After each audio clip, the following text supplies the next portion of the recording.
Good evening, everyone. Welcome to the regular meeting of the City Council, Universal City, Texas. It is Tuesday, November 21, 2023, a couple days before Turkey Day. And I'll call this meeting to order now. It is actually at 6:37. And we'll call the meeting to order and call for a quorum check, please. Mayor Pro Tem Goolsby. Here. Councilmember Buck. Here. Councilmember Bowman. Here. Councilmember Fitzpatrick. Here. Councilmember Najarian. Here. Councilmember Vaughn. Here. Quorum is present. We shall proceed. The invocation this evening will be given by Mayor Pro Tem Goolsby. I'll lead us in the pledges. Would everyone please stand? Please bow. Father, we want to thank you for this beautiful day you've given us. Just the last week has reminded us that all things are on your time, not ours. Thank you for the rain that you sent. Lord, I personally am thanking you for the beautiful temperatures outside. Lord, we ask that you be with our staff here in Universal City as they deal with the day-to-day operations of this wonderful city that we live in. Lord, we ask you that you give us the guidance to make the decisions up here tonight. Be with us every day as we look at this and we weigh the options that are best for the city. Lord, we ask that you bless our first responders, our military, and their families. Be with them here and abroad. Give them your safety and your protection. That's what we ask for, Lord, and your comfort when necessary. In your name, amen. Amen.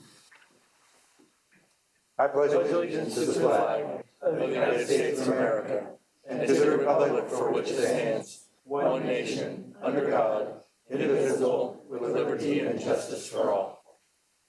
Honor and protect the flag. I pledge allegiance to thee, Texas, one state, under God, one and indivisible. Everybody's getting pretty good at that Texas pledge. Okay. I'm getting used to. All right. Thanks, everybody, for coming this evening. It's a little chilly, but appreciate your attendance. We have some new faces out there. That's always really nice to see. And we'll press on. We have a pretty full agenda this evening, but we'll try to get through it as quickly as we can. Starting out, first item this evening, staff reports and other discussion. And I'll ask our city manager for her report and then a staff report. Thank you, Mayor. Just again on the agenda, so we made the modification with the announcements by Mayor, myself, and staff members after citizens be heard and after the public hearing. Then the next item I have is we have three reports. We have our fourth quarter financial report and our investment report, and Christine Green will handle that. And I've asked Randy to give you a brief update on the 2022 street projects. Not 2023, 2022 street projects. So, Randy? oh, Randy's going to go first. Look at him. Oh, sorry. No, you go ahead. Okay. See how you Mayor, Council, we have 6S Engineering that is designing for the East Langley and National Street improvements. Currently, the plans are in design, and it's at 75% complete, so they're going to try to get us those plans after the Thanksgiving holiday to start that review. A lot of the coordination is going to be with the gas companies, CenterPoint and Enterprise Gas, that has a 20-inch gas lines that we do have to coordinate, submit our drawings to them, get their approval, and with the improvements that we're doing. So there's a little lead time to get those reviews done from them. But we're anticipating once we receive those comments back from both gas companies, that we should probably be advertising this sometime in middle to late January and open up bids sometime in February. That's it. Thank you. Thank you, Randy. Okay. Steve? My turn. Good evening, Mayor and Council. You should have received the unaudited copies of the revenue and expenditures report for the end of the fiscal year for 2023. So as of 9/30, the city has completed its fiscal year for 2023. The general fund reflects revenues that did exceed expenditures by approximately $2 million. Now, keep in mind, these numbers are unaudited. This includes any administrative fees that needed to be transferred from the other funds, as well as we mentioned previously the additional interest revenue and the park grant that was received. General fund ad valorem year-to-date revenue was $8.1 million, or 81% of the budget. Debt service fund reflects revenues exceeding expenditures in the amount of $542,000. The debt service ad valorem year-to-date revenue was $2,080,000, which is 128% of what was actually budgeted.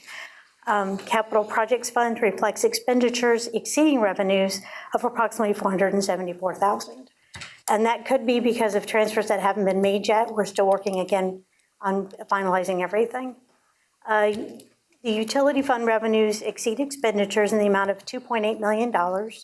Water revenues year-to-date were $6 million, and sewer revenue was $4.7 million. Stormwater funds revenue exceeded expenditures in the amount of $837,000. The revenue from water, or the sewer water revenue, is $800,000, or approximately 99% of the budget. There was also a transfer that was made from the golf course to the stormwater fund in order to work on drainage for holes 8 and 9 on the golf course. The golf course fund revenues exceeded expenditures by $809,000. The revenues included tax revenue from the venue tax of $1.7. The investment report, again, includes beginning and ending balances, as well as interest that's been earned throughout the period. And I stand for questions. Okay, in this particular section we have right now, let me reiterate to the audience here, if you didn't catch it up there, any item that's listed in this section could become an action item without further notice if it's requested through me by one of you council members. But this is an opportunity early on for us to comment to Ms. Queen about what's going on. Yes, Mr. Bell. Thank you, Mr. Mayor. Thank you, Ms. Green, for being out here tonight for this. Did you say that our ad valorem revenue exceeded our budget by 128%? No, sir. It exceeded the budget by 28%. So it's at 128% of the budget Sorry. for the debt service. So that means we brought in more ad valorem than we had budgeted for. Again, what was budgeted and what was actually provided to the tax assessor's office were different numbers. So let's say we had the 52 cents, for instance. What we presented to the tax assessor's office, or what the tax assessor's office sent back to us, is not what my predecessor budgeted in our budget, which is why the general fund is only at 82% of what was budgeted. Does that make sense? It sounds like your predecessor expected less money based on the tax rate that we established and only planned for that amount, but in actuality, it was more? No. What happened is what we put in our budget would have been $200,000, for instance, for the general fund and $100,000 for debt service. But what the county, or what the tax assessor's office sent back to us, should have been $50,000 in debt service and $250,000 in general fund.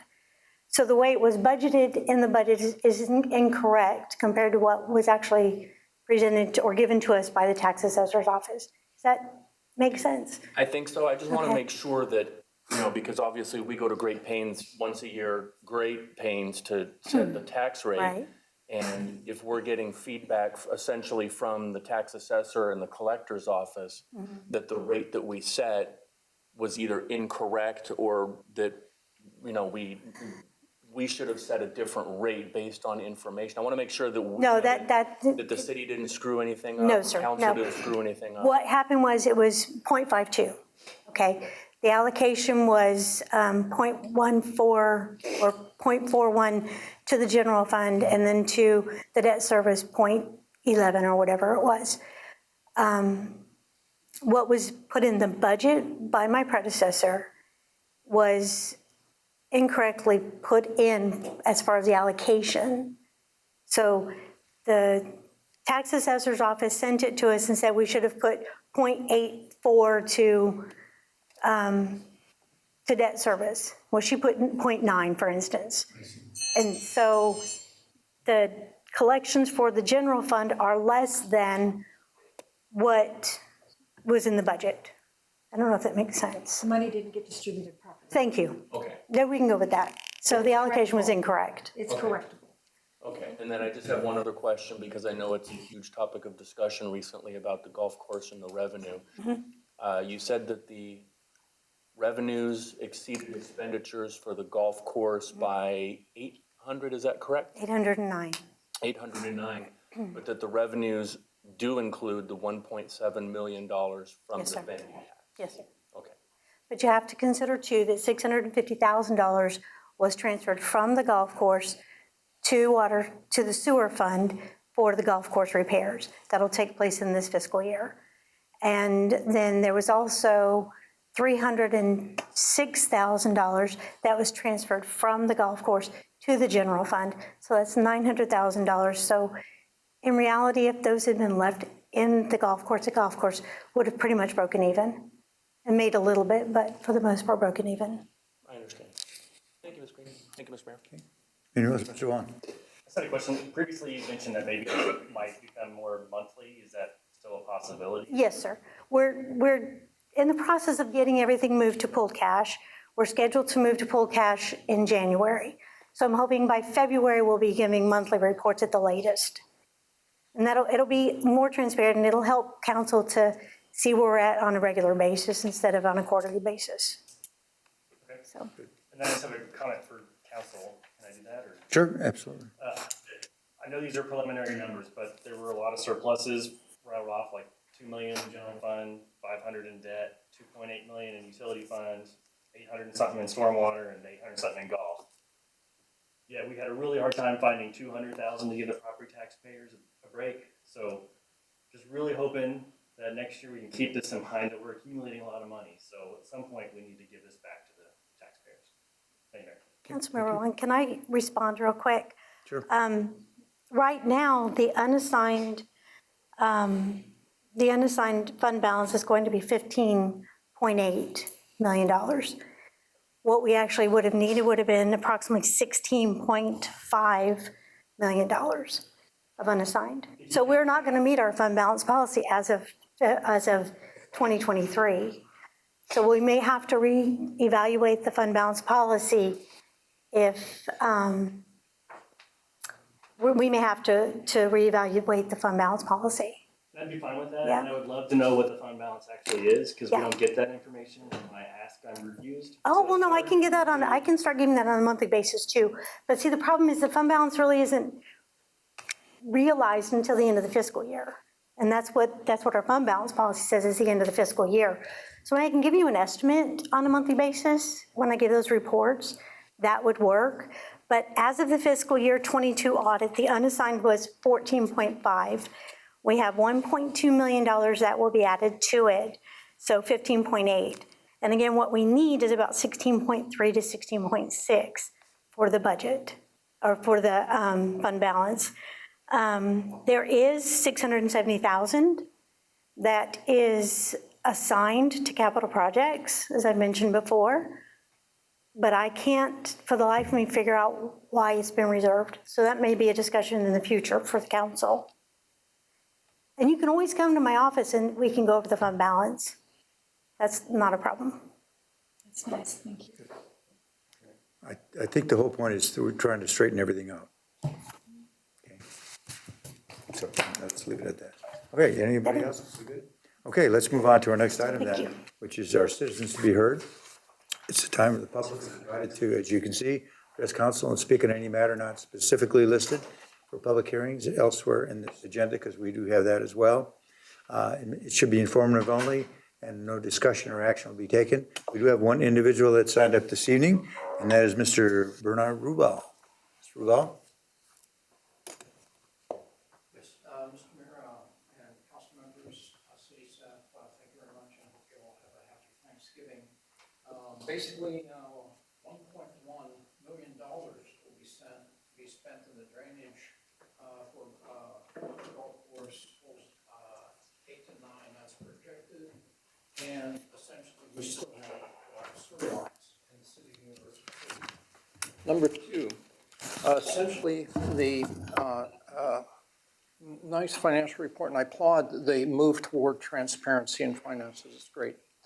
However, the expenses and revenue are not including some of the underreported things that I've mentioned before. And I hope that council appreciates the fact that staff overhead is not accounted for, essentially. Basically, our past council approval of $668,000 for the 4 years that they reported that they were positive as in the community impact report have not been accounted for. Essentially, the interfund loans or interfund transfers type thing, or whatever the term was for that, have not been accounted for since 2005. When I asked the city manager for a list of how she got to the $2.2 million since 2005, I never received that list. The other thing I remind you is that the city is pursuing a policy of $4.7 million for improvements in the golf course without voter approval. So I want you to consider that very, very seriously whenever you reconcile budgets. Look at the whole deal. Look at the $700,000+ that are spent in salaries, plus the total of $1.1 million that are salaries with benefits, and add that to the expense columns. So I think you have to be very careful, essentially, about what you're looking at. I think what is presented is truthful. However, essentially, you're not getting the full meal deal, if you will. So be very careful about that. Item number 2 for tonight is delving into something a little bit different, and that is Snowfest. Essentially, all the council members, and I think the staff, received essentially a fairly nice, it took me a little while to generate the graphic report for Snowfest. So let me just remind you of a few things. That is essentially for the ice and the slides for Snowfest, $22,000. With the scaffolding is another $12,000, so that's $34,000. The total income for Snowfest from corporate sponsors, was $27,000. So essentially, Mr. Mayor, with all due respect, the golf course and the EDC has not generated enough essentially commercial interest to support our Snowfest, even to pay for the ice and the scaffolding. So basically, kind of go on that, but the number is 17%. 17% is what businesses have supported Snowfest for. The other thing that is of concern is essentially... Truly, you need to wrap it up, sir. Yes, sir. I'm okay, but... The other thing that is a concern is the amount of city hours that are spent on Snowfest. A total of 1,700 hours are spent in Snowfest, of which almost 50% are overtime hours. And that doesn't include Randy's time, okay? And the time that Randy spends on Snowfest is time away from the street projects and so forth, okay? And so it's a critical time of the year for our city. It's a time of the year that we have to really get this infrastructure monkey off our back a little bit.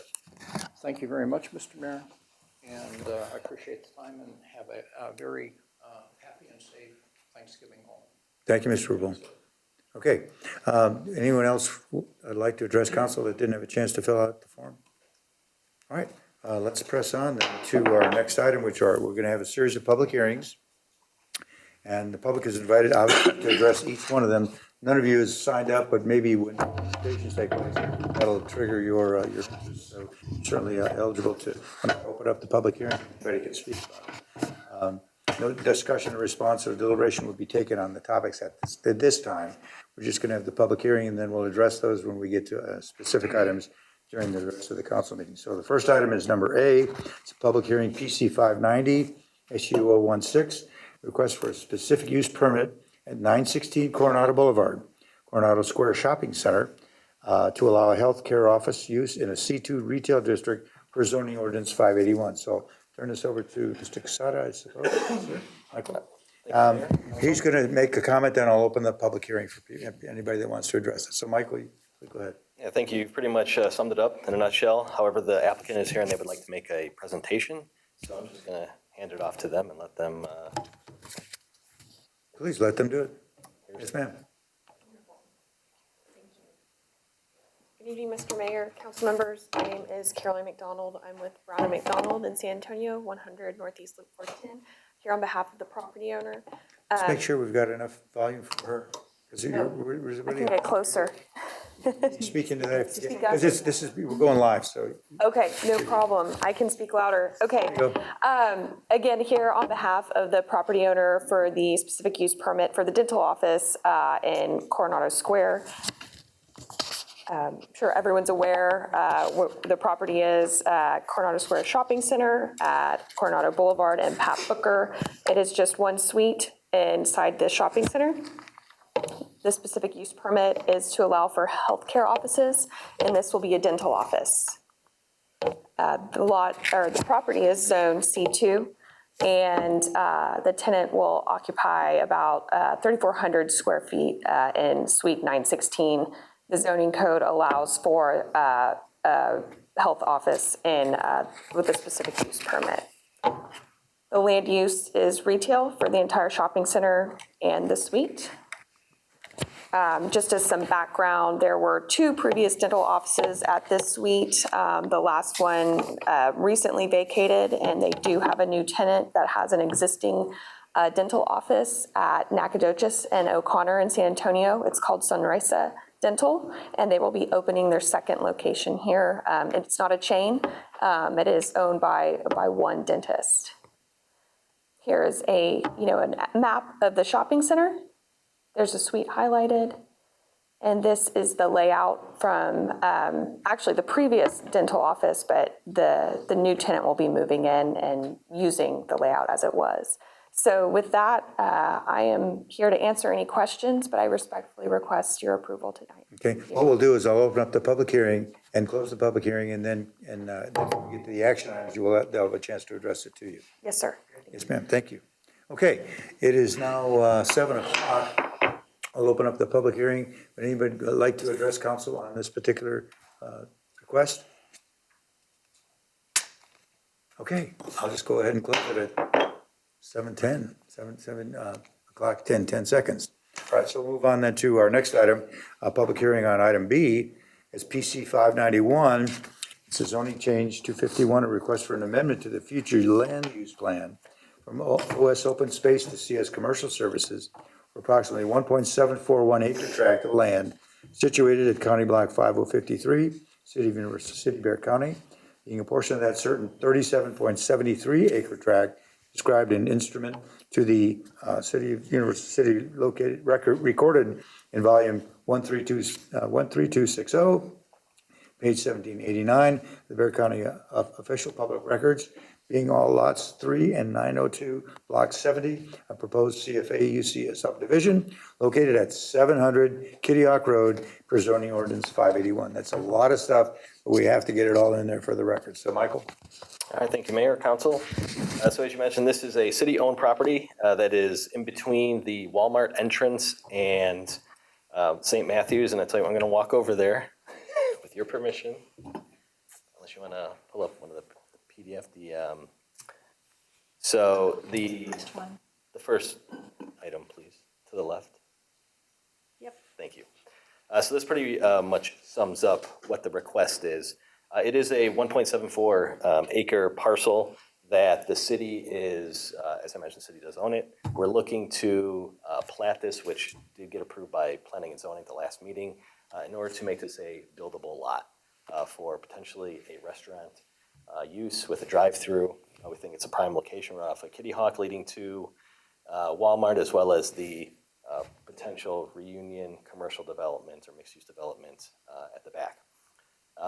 This, in order to do so, it is currently zoned open space. So we need to approve a future land use plan amendment and a rezoning from open space to C3 commercial services. The reason why C3 as opposed to C5 is that Walmart and those commercial properties that are fronting Walmart are zoned C3, so we want to make it compatible.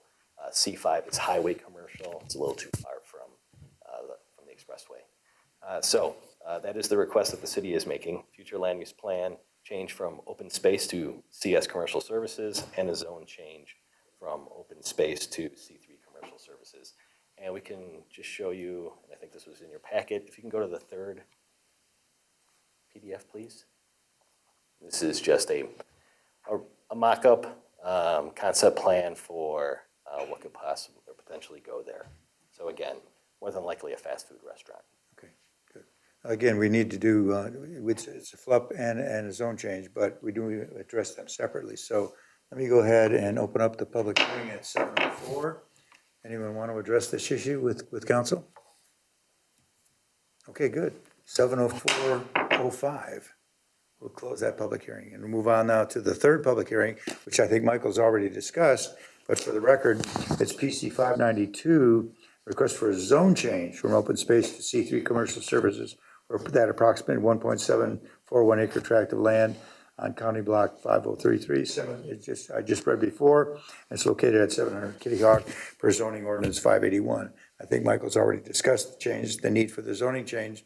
So I'll go ahead and open up the public hearing at 7:05 and see if anybody wants to address council on this particular issue. For you all in the audience that are not familiar, this is a procedural thing that we have to do. This is the way it's done to allow everybody to comment on it even before council takes a look at it. So if there's no discussion on that, we'll go ahead and close it at 7:05 and 15 seconds. And move on then to our announcements for this evening. And the items that are not listed elsewhere on this agenda, any member can report on items of community interest, awards, decorations, whatever it may be, events, proclamations, and they could request specific information if they wish. So this is part of the change that we put into our agenda.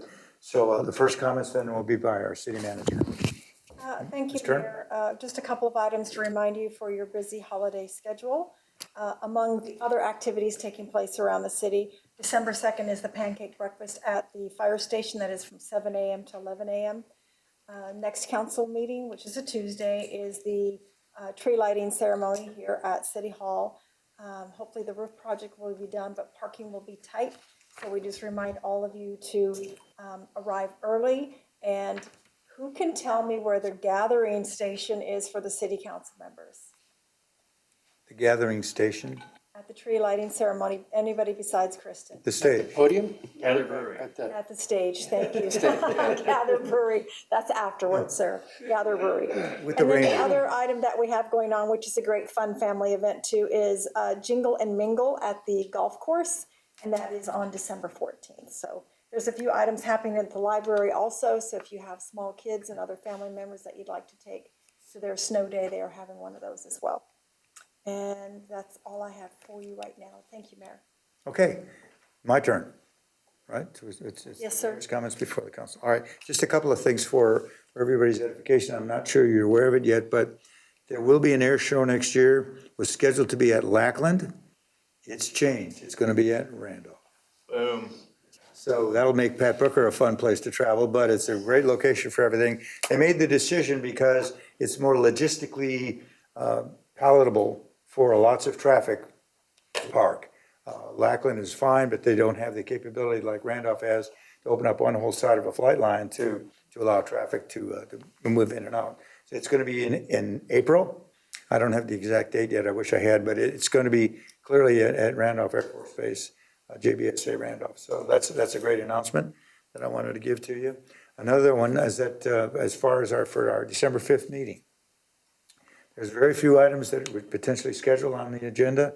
A couple have agreed that they can go to the second reading on their particular item at another meeting. So I would like to recommend to council that we cancel that December 5th meeting and just have fun at the tree lighting ceremony. So that's my, and if I can get a consensus from you all, we'll just not have the meeting. We'll just all be able to party with everybody else that night.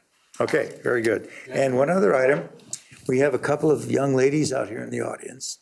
And I'd like you guys to introduce yourself because I know you're from the college right next door. So would you please introduce yourself and what you're doing? Please, come on. My name is Gianna, and we're here for an assignment for government, and my name is Alexandra Gilfondo. And what class is it for? Federal government. Federal government class. Very good, very good. Yeah, excellent. And so this is a typical council meeting, involves many, many different aspects. So I'm glad you're here this evening to see how a meeting operates.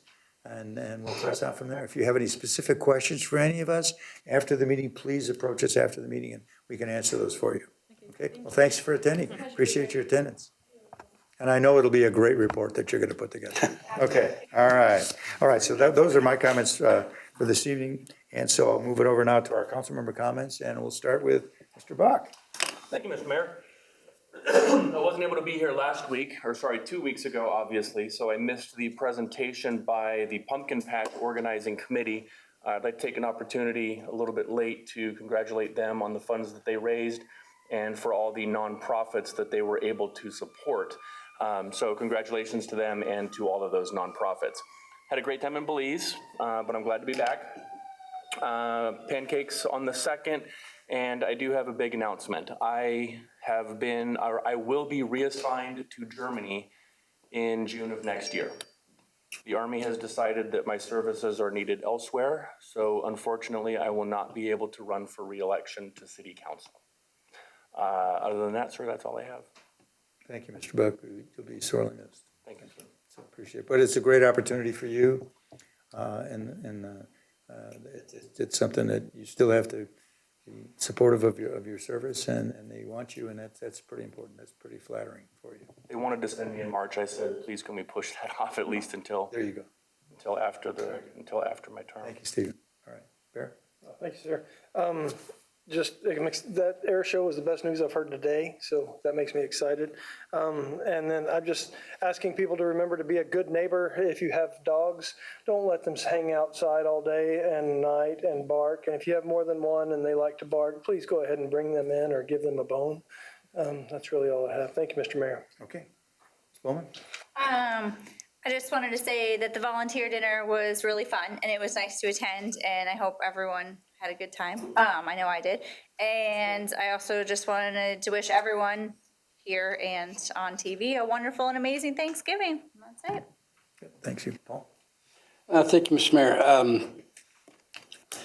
I went to the elected officials gathering. That was very nice. It was put on and well attended by our Tri-City, from our Tri-City Chamber of Commerce. It was very well attended by everyone around. And Mr. Rubel, I'm to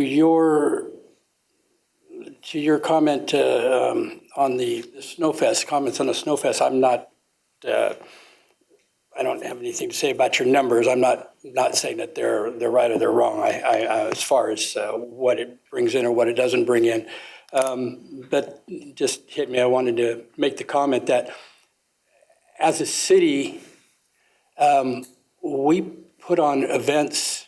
Everybody loves to have events in their city and get the community together. And we have lots of things we put on, from Easter egg hunts. We have movies in the park. One of our Snowfest is getting bigger every year. And I just wanted to add that from what it doesn't bring in financially on that particular day, I think you're bringing up some numbers, or not bringing up some numbers that can't be quantitative, by the taxes that these vendors pay to the city, the people that come out and see Universal City for the first time. Every city needs a gathering, especially when we have a lot of volunteers and having pride in their city and having functions. Yes, we'd like them all to make money, but they don't always do that. Not that they can't in the future. And maybe that's something to look at. But at the same time, the amount of people that come in here and see Universal City and say, you know, hey, next time you go down, you got to go to Universal City. They have this Snowfest. You got to go see it. Brings people. They leave. They go to our gas stations. They go to our restaurants. They find a restaurant that they like and they keep coming. Maybe they come in and they say, you know what? People have told me about this and I would like to make this my future home. So there's a lot of things that don't quantitate in just the numbers. And I just wanted to bring that up too. And I'm very proud of some of the things that we put out here. But that's all I have, Mr. Mayor. Thank you. Fitzpatrick. Yeah, thank you. I also wanted to make a comment about the volunteer dinner. It was a really great event, and it was awesome to be around so many people that care about their community and volunteer and help out. But I also, when I was thinking and reflecting on that, I also recognize that people who are here also care about the city and are also paying attention and coming out and educating themselves. And people at home that are watching this are also doing the same thing. So I think all of you guys also deserve to be recognized for paying attention to what's going on in the community that you live and trying to make it better. And also, happy Thanksgiving. Thank you. Mr. Vaughn? That's for me tonight, Mayor. Okay. All right. Those are our comments for this evening. So we'll move on to our next item, which is the consent agenda. There are quite a few items on the consent agenda, and matters are routine to by council. If anybody wanted to pull a specific one off or to address separately, I've had a couple of comments that item B and C, we'll pull those, and we'll go ahead and, has anybody else had any other items of that they want to pull? Yes, sir. If you would pull item H, it is the code of conduct policy. H? Yes, sir. Okay. All right, very good. Anyone else? Okay, so let's act on items A, D, E, F, G, and I. Move for approval. Second. By Mr. Vaughn, second by Councilmember Najarian. Any other discussion? All right, let's call for the vote on those items. Councilmember Vaughn. Aye. Councilmember Najarian. Aye. Mayor Pro Tem Goolsby. Aye. Councilmember Buck. Aye. Councilmember Bowman. Aye, sorry. Councilmember Fitzpatrick. Aye. Okay, those matters pass. Let's open up now item number B. That's the ordinance 581, the PUD, related to the 29.5 acre property located at the southeast corner of Loop 1604, Access Road and Westburg Boulevard. So that item was brought up by Mr. Vaughn. No discussion, just a vote. Just a vote? Okay, we'll have a vote on that unless there's any discussion by anybody at all, council. All right, let's call for the vote then on the side. I don't have a motion or a second. Motion to approve. Oh, I'm sorry, we have to have a motion. Excuse me. Second. Motion and a second by Goolsby, second by Councilman Fitzpatrick. All right, now we'll call for the vote. Mayor Pro Tem Goolsby. Aye. Councilmember Fitzpatrick. Aye. Councilmember Buck. Aye. Councilmember Bowman. No. Councilmember Najarian. Aye. Councilmember Vaughn. Recusal. Okay, that item passes as well. So let's move on then to item number C. That's ordinance 581, PUD 2023, related to a 12-acre property located at 2280 Pat Booker Road and rezoning said property from C3 commercial district, excuse me, from, let's see, let me go ahead and read the whole thing, so I'll make sure we've got it right here. Ordinance to the council, amending ordinance 581, amending the zoning map, University City, Texas, for approximately 12-acre property located at 2280 Pat Booker Road, rezoning said property from C3 commercial to PUD 2023-104, district generally for multifamily residential and convenience storage, adopting the PUD final plan related to PUD 2023, district, and providing for severability for publication of the caption of the ordinance and establishing an effective date. This was brought up by Ms. Bowman. Just a vote. Just for a vote? Okay, I'll need a motion then. Motion to approve. Okay, motion by Member Pro Tem Goolsby. Second. Councilmember Buck, we'll give the Councilmember Buck. Okay, any discussion by anybody? Yes, Mr. Najarian. I'm sorry, I'm a little confused. If we're bringing things up there's no discussion on them? One is a recusal and, I can't consent because I voted no last time. I think it's a procedural thing, and I can understand that. okay. All right. Any discussion further? All right, call for the vote, please. Mayor Pro Tem Goolsby. Aye. Councilmember Buck. Aye. Councilmember Bowman. No. Councilmember Fitzpatrick. Aye. Councilmember Najarian. Aye. Councilmember Vaughn. Aye. Okay, that motion passes. Then we'll move on to item H, which was asked for by Mr. Buck, the resolution 956, 8/2023, establishing a code of conduct policy for elected and appointed officials.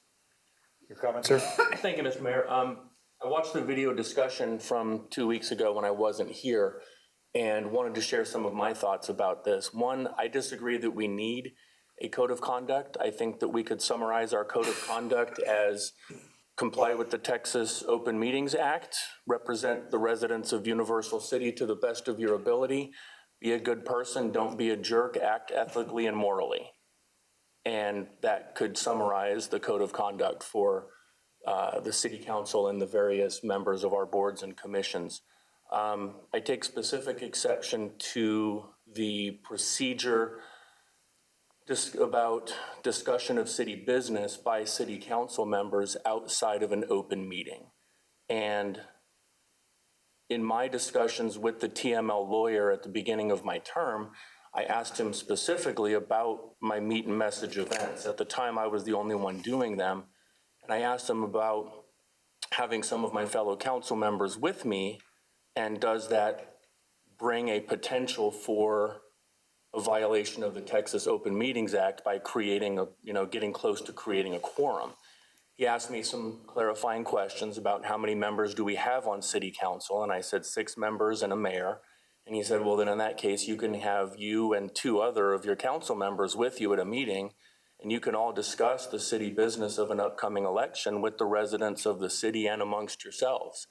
You just have to be careful then and avoid any future discussions with any of your fellow council members, because then we go over the walking quorum limits.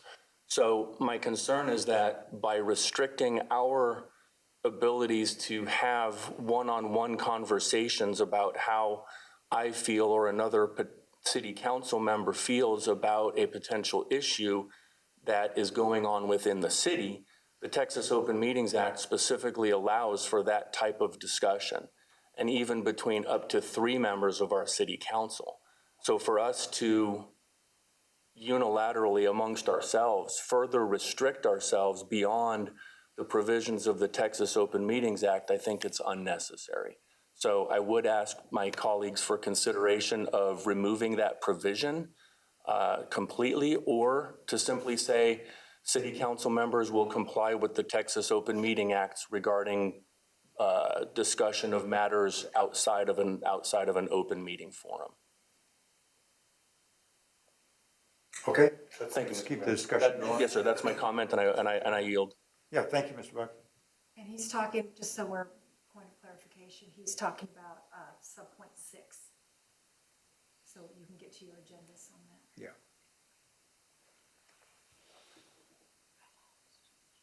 Okay, Mr. Inchance. To clarify, Mr. Mayor, Councilmember Bowman added the language in there that added at the very end of the language, comma, unless the participating members agree that there could be a quorum or a walking quorum.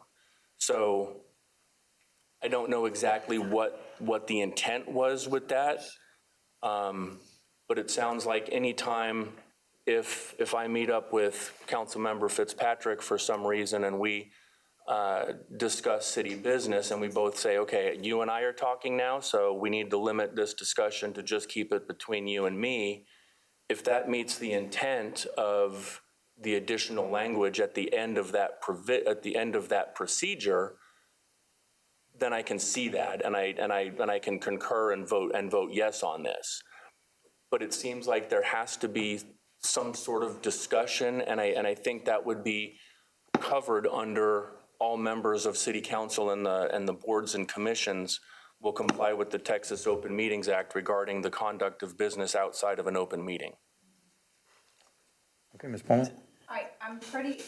The way I read it is just that yeah, like as long as you've agreed with each other, that way it protects other council members if they say, hey, Ashton, I don't really feel comfortable talking with you just because I'm afraid we might have a walking quorum. It leaves that door open for them to be able to be like, well, in the code of conduct, like number 6 says, unless we don't agree with each other, and I just want to take, I don't feel comfortable. So it kind of gives council members an out if they don't want to be a jerk and just kind of protect themselves from not having to speak with one of us if they don't want to. So that's kind of why I wrote it that way, just that way if you agree with each other, if you say, hey, yeah, I'm going to, you and I are going to have this conversation, are you okay with that? And then you say, yeah, I'm clear. But if you're like, well, I'm not sure, then you can go back to number 6 and it's just an easy out, is why I wrote it that way, since I was told that was a concern for potential council members, that they were concerned about talking to someone and not being protected if they had that conversation. So instead of just saying, hey, Ashton, I don't want to talk to you, this kind of gives them a little bit of a protection so they don't have to be a jerk. I mean, I don't find it jerky, but that was kind of what was presented to me, was some council members had an issue with possibly being into a walking quorum, and they didn't want to feel uncomfortable. And I agree, that should always be a concern, right? So if I meet with Councilmember Vaughn and we discuss fiscal matters or something like that, obviously we would have to have that discussion about, we need to limit our future conversations with any of our other council members so that we're both absolutely aware of that. I think that's a common sense thing that we all should be doing no matter what. Anytime we would have a one-on-one discussion outside of a city council meeting, that we would have that provision somewhere during our conversation to ensure that we avoid creating a walking quorum at some point in the future. Okay. Well, I'm not gonna fall on my sword over this. I just wanted to ask about it and get the feedback from everybody else about, and I know that this was put together from, kind of a Frankenstein document put together from a bunch of other, and thank you, Ms. Turner, for putting it together. Thank Maribel for doing it. All right, well, I take that back then. Unthank you. Maribel, thank you very much for putting that document together. But, I do recognize that it was sort of a Frankenstein document from other places.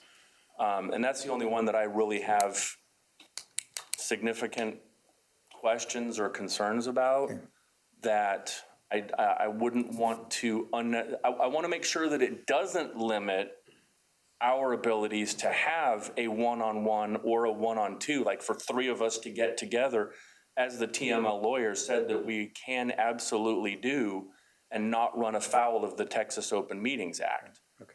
So amongst ourselves, the way that that's written here, do we all feel that we could still do that and not be in violation of the council members' code of conduct? All right, let me see if anybody else wants to Yes. weigh in on this side. Thank you, Anybody else want to weigh in, Mr. Giron? Yeah, I see where you're going with that, and I would, I just want to make sure that we stay within the law. And basically, I just wanted some feedback from our council on, what was said here, because the way it's put, yeah, I don't have a problem with that, but and it is nice to be able to discuss some things, but, none of us want to ever be in the position where we even come close to violating that or have a possibility of. I mean, because we all know that the Open Meetings Act is, if you're in violation, this is a job we all love, but that's something we can go to jail for. So it's nothing that we just want to mess around with. So I would ask for, Ms. Santee, do you have any clarification over what he said or anything to add?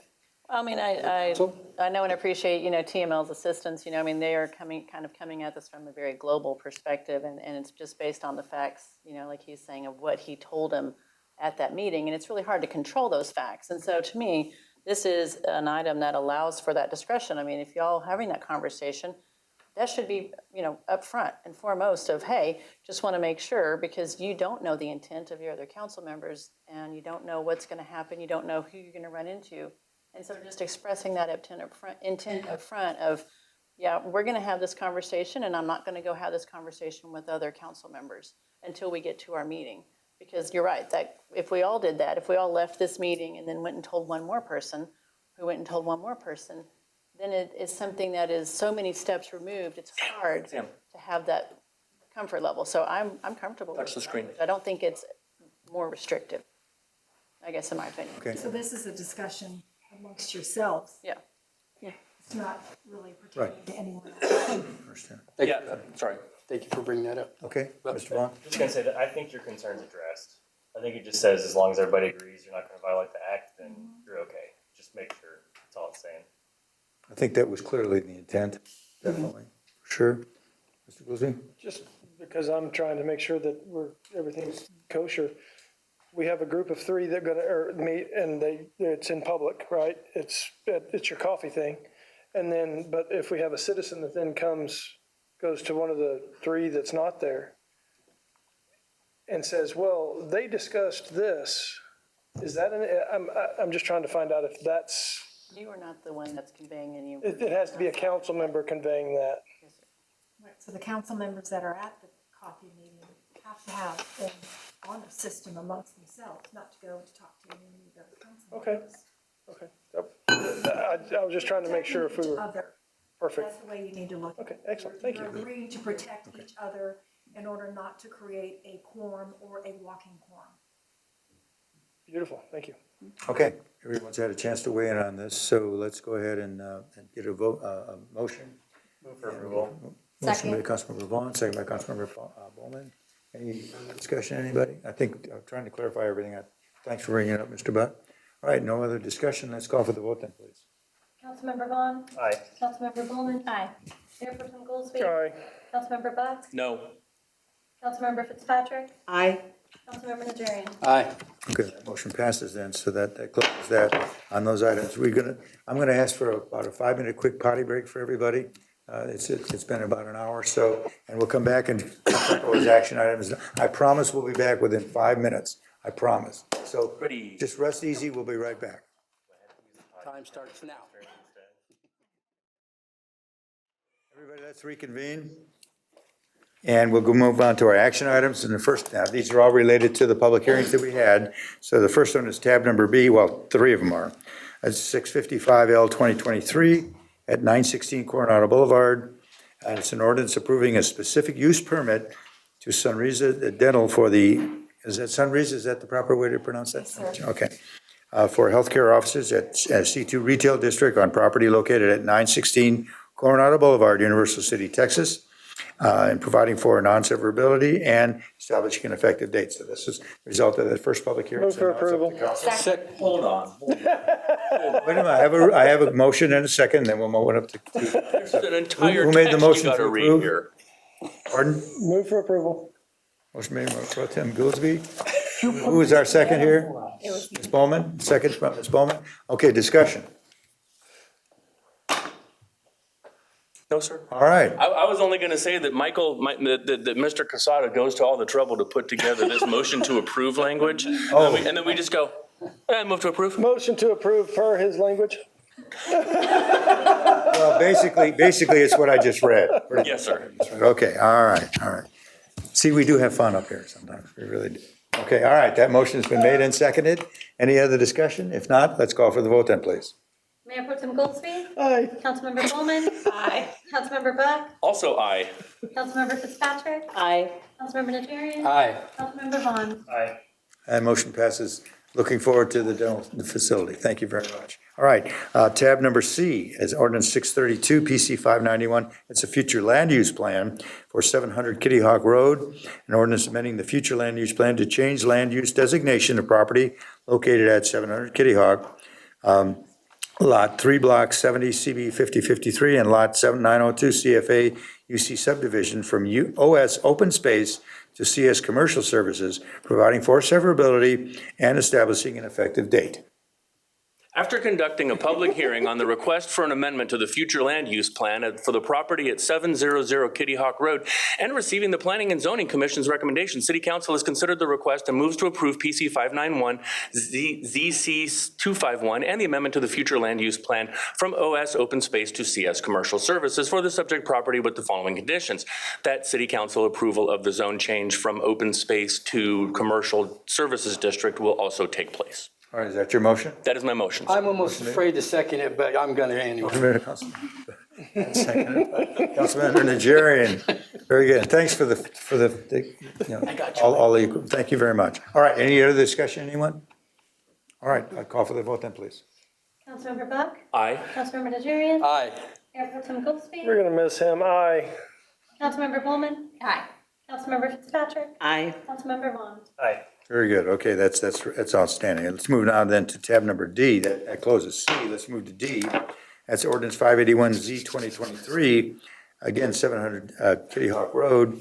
An ordinance amending the zoning classification, approximately 1.71 acres. So that this is now from the FLUP to the zoning change from OS Open Space to C3 Commercial Services for commercial development, providing for severability and establishing an effective date. Move to approve. Motion's made by Councilmember Najarian, second by Councilmember Fitzpatrick. Again, this is routine action. We've had a public hearing, and now council has a chance to act on it. and they're now they're going through the process of approving or disapproving, whatever it is. sorry. So we have motion to approve and a second. Any discussion by anyone? All right, call for that vote then, please. Councilmember Najarian? Aye. Councilmember Fitzpatrick? Aye. Mayor Pro Tem Goldsby? Aye. Councilmember Buck? Still an aye. Councilmember Bowman? Aye. Councilmember Vaughn? Right. All right, that motion passes as well. Move on to tab number E, which was not part of the public hearing, but it's a resolution 878D 2023. It's a CenterPoint rate change.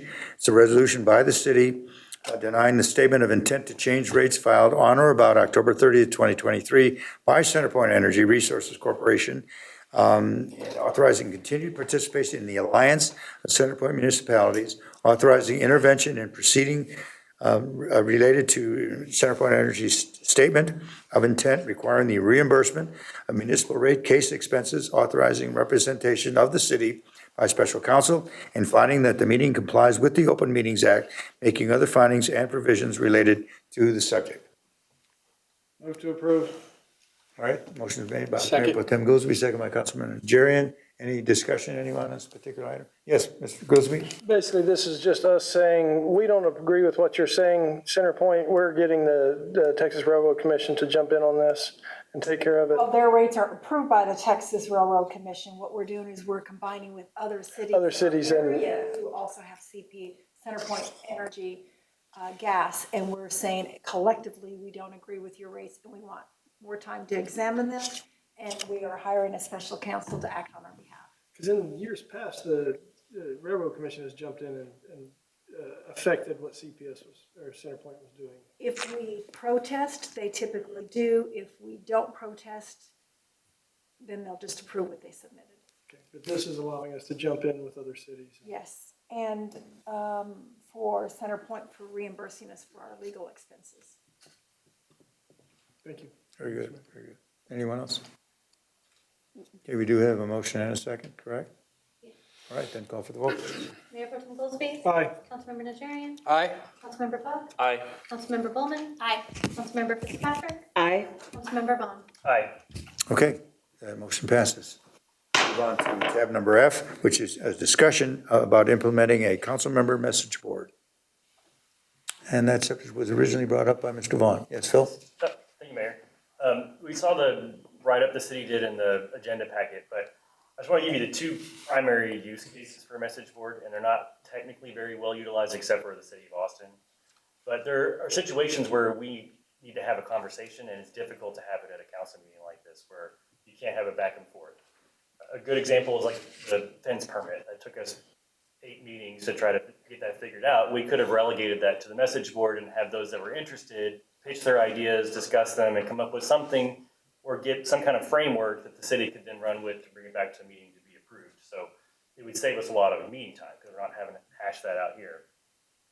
Currently, if we have anything that we want to talk about, we have to bring it up as an agenda item, get consensus, then it comes to a future meeting, and then we talk about it. Whereas if it could be just pitched on a message board to the council members, we could say, hey, does anybody have any interest in this? Here's what I'm thinking. If everybody shoots it down, there's no point to even bring it up at a council meeting. Or if it's something that's been discussed years ago, like a tree ordinance, which has been proposed to me that somebody wants to talk about. I don't know what that whole conversation was, but if a council member does remember, they could fill me in on what that was and what their thinking is and whether that's something that we should consider. Just a way to see that there's any opportunities. It also provides complete transparency because anybody has access to that board and can see what we're talking about. The second issue, I guess, is, well, going back, it talks about all of our discussions being in open, because they would be in open. So like our code of conduct that we're concerned about, if we try to make everything be on the board, then we would know that we're not running afoul of the Open Meetings Act and not having side conversations that might become a walking quorum. The other use case, that use case is just us having a conversation. The other use case is posting the agenda on there where council members could ask questions. That would take staff time, so if we wanted to use it that way, the benefit of that is we get to all see those questions. Staff only has to answer them one time, and then the public gets to see those questions too. So then when we come to the meeting, we don't have to ask those questions and drag it out. A lot of times there's kind of show questions, like somebody said they wanted me to ask this, so I'm going to ask it at the meeting because they asked it. But if we could ask it on the message board and get an answer and dispense it and have them satisfied, that would make these meetings go faster. It just also keeps council members from the staff having to deal with each one of us asking questions. It would just be one repository for those questions. Another benefit, I guess, is transparency, but the citizens can see what we're talking about. So when they come to a meeting and want to maybe talk about it, they have an idea of where we might be leaning. They can see what's on there, they can see the discussion, and they can provide more informed consent before having to speak without really knowing anything about the agenda item. The staff had some concerns, mainly about their time, but in the local government code, we as a council get to decide who participates on this board. Obviously, we get to participate, but then we designate what staff, if any, are going to participate. So if we're concerned about staff time, we could say it's only council members, no staff can post. Or we can say we're not going to do agendas on there, we're just going to do spitball ideas to see if there's any legs for these ideas or something like that. No one has to participate on the message board, but obviously the more that participate would make it more beneficial. There's another concern of the city was about storage space or IT costs, but San Marcos in particular uses a online forum that's hosted, and it's $60 a month, and it's completely takes that off the city's responsibility. All they have to do is link to it. So there's ways to do that that would be cost effective and could potentially make these meetings go faster and more meaningful. So thank you, Mayor. I'm looking forward to what my council members have to say. Sure. He brought the subject up, so it's open for discussion by anybody on council. Mr. Beck? Thank you, Mr. Mayor. I'm in agreement with my esteemed colleague, Councilmember Vaughn, that I think this could be an opportunity for us to shorten the meetings by being able to ask those questions online that can then be answered by amongst ourselves. We can have that discussion back and forth. I also think it allows for more well thought out framing of our issues. When we're sitting up here trying to speak extemporaneously, it's often difficult to get our words out in the way that we want to. And sometimes it comes across as being awkward or something like that. If we can do that on a message board where we can go, oh, hold on a second, that's not what I wanted to say, backspace and retype it, I think that's a good opportunity for us to be able to do that.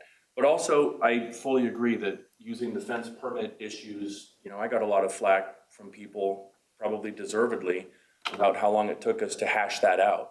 If we all could have just posted our thoughts about the fence permit, when we get up here and I could say, okay, I like what Councilmember Fitzpatrick said, and could we also add in there what Councilmember Najarian said, and we go, yeah, cool, we put this Frankenstein document together. Mr. Casada is able to read through it, and he goes ahead and makes the changes on the fly so that during the meeting, it can be presented already having the input from the council members.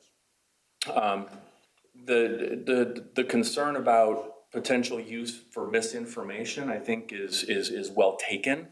But again, to my point of our code of conduct just says, be a good person, don't be a jerk, and represent the citizens of Universal City to the best of your ability.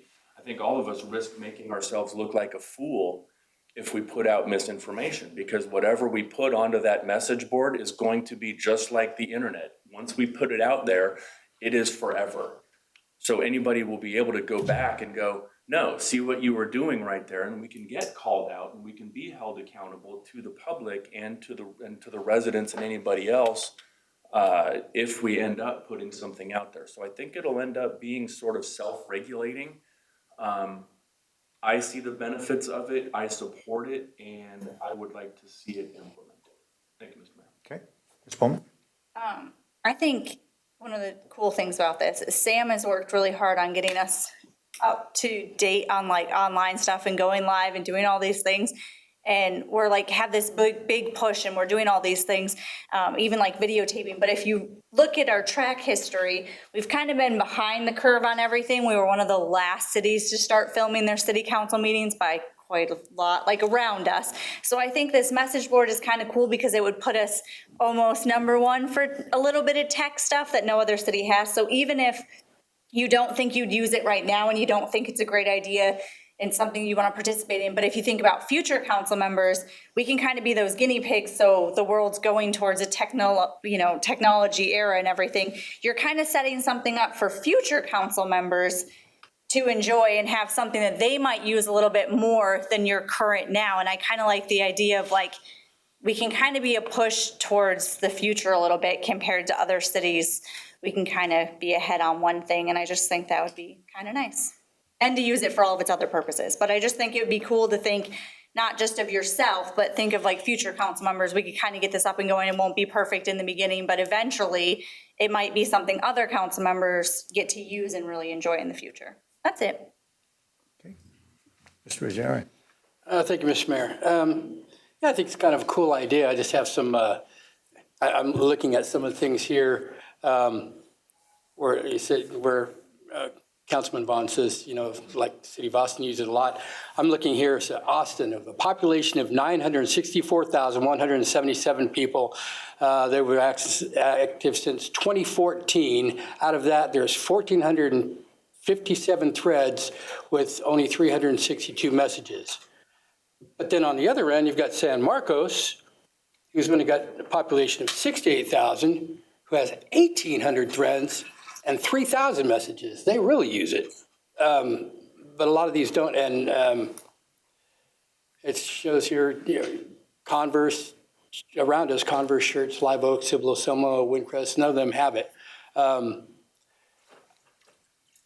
I like the idea of being able to put ideas and things out there. I think that's good. The difference between like you and me, I put an idea out there, I'm gonna put like 2 sentences. I'm one of those.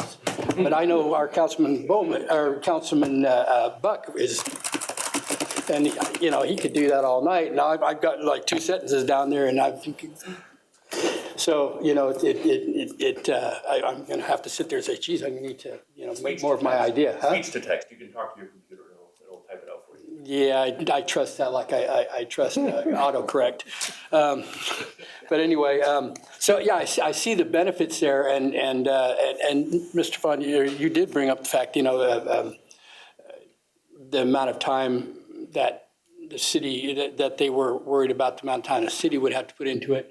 And maybe we don't have the city respond to it, but like I say, as far as something for ideas, I think it's a good idea and might be a really good tool. Talking about things, when I'm asking questions, if I'm asking questions of our city manager, for instance, of something that's on agenda, and I'm trying to get a question, some of the conversation we have about that particular thing might not be everything that I or the city wants in writing out there as well. So that's a fine, that's a caution on that. And then of course, if they did that, then there would be city personnel putting in time. So I again, double-edged sword there. I see the benefits. I also see the drawbacks and the cautionaries in it, so. Okay, Ms. Fitzpatrick. Thanks, Paul. I was gonna say, I think first, one of the things that happened for me is the change on our agenda format has really benefited the time I've spent preparing for council. Before this, with all of the 300-page packets, we spent a lot of time getting ready for council, talking with Kim if I had any questions. And honestly, I was thinking at the time, before that had changed, the thought of having to monitor a message board just felt more intrusive on my time. So not that I wouldn't want to participate, it would just be one more thing that I would feel like I'd have to do, that I was kind of coming from it as a point of like, I really have enjoyed the last couple of agendas.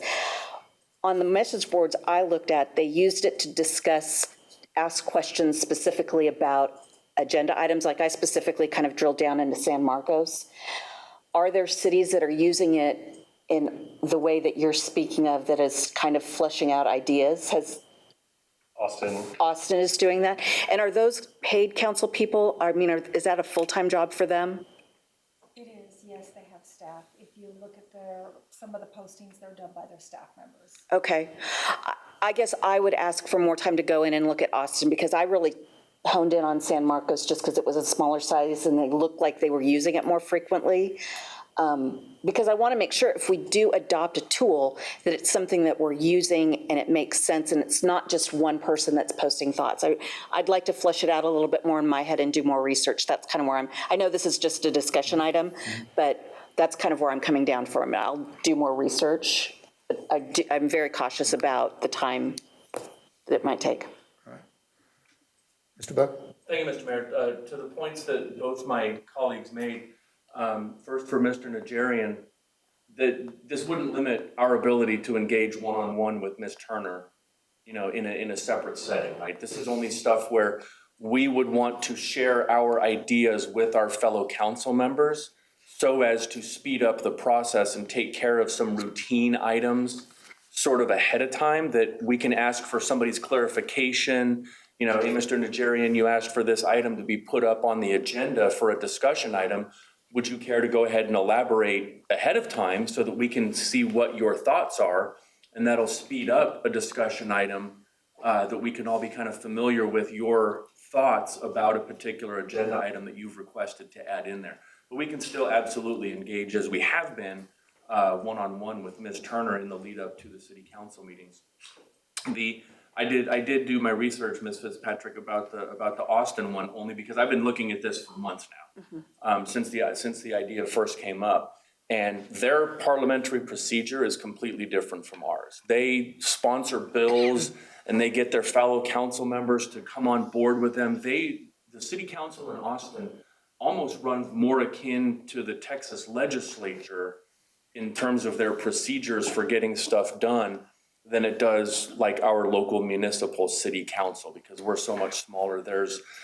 They've got, as Ms. Turner pointed out, they've got paid staff and assistants and chiefs of staff and all of that kind of stuff.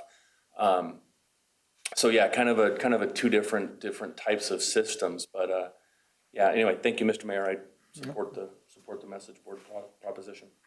Okay. Bear, did you want to weigh in on it? I'm an old dog. That's a new trick. Excuse me, I'm sorry. An old dog, new trick. Rough. That's insightful. Sorry. Okay. Again, this discussion, I'd like to see us I'm not sure if that, I'm sorry, I'm not sure if that's for me. So I wouldn't be on there. And if I did, I'm afraid I might end up like I'm a keyboard commando and say, what are you thinking, Taylor? And I don't want to be that guy. So that's where I come in and I do my conversations. I have a conversation with Ms. Turner and she's like, well, you need to talk to Mr. Quesada about this. And so that's how and I know you came up here one day and yelled at me for not doing my stuff in public out here. It's like, why didn't you tell me you had spent 12 hours researching this? Because I did that back here. And so that's how I've always been. I'm sorry. I think one of the items to consider is it going to streamline the process? I know Mr. Vaughn brought up the fact that it would probably help in some meetings and some of the timing that's happened in our meetings, because they have been some of marathon type meetings for a long time. Not a long time, but for a while. But we've had huge items on the agenda as well. So it's when the more agenda items you have, the more time it's going to spend.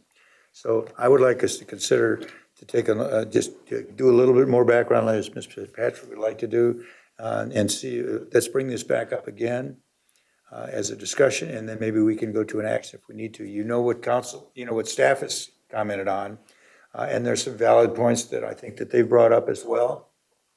And if we can do something that's going to be more transparent and allow us to interact in a way that's still totally legitimate without having to be up here on the dais, then I'd be all for it.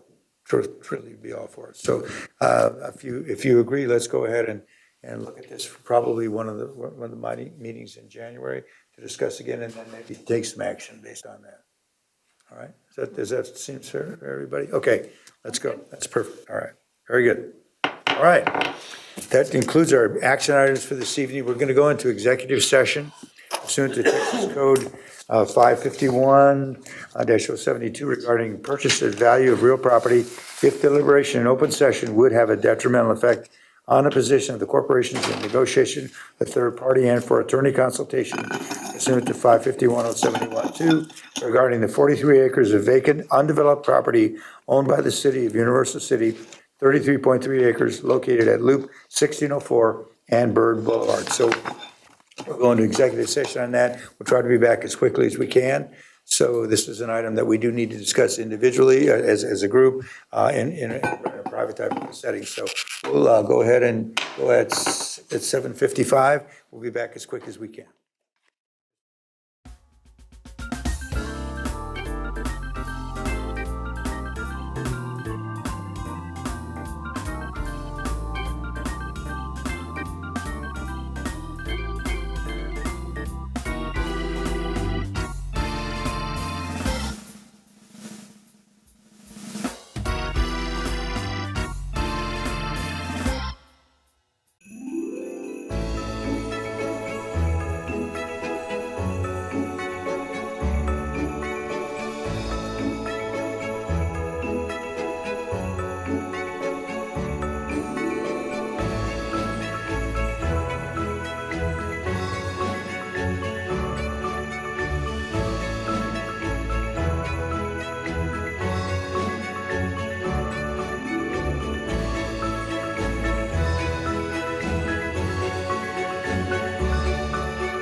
All right, we're reconvening at 8:57, 8:58, and there will be no action taken as a result of our our closed session. So that, it concludes our entire business for this evening, everyone. So it is now 8:59, and this meeting is adjourned.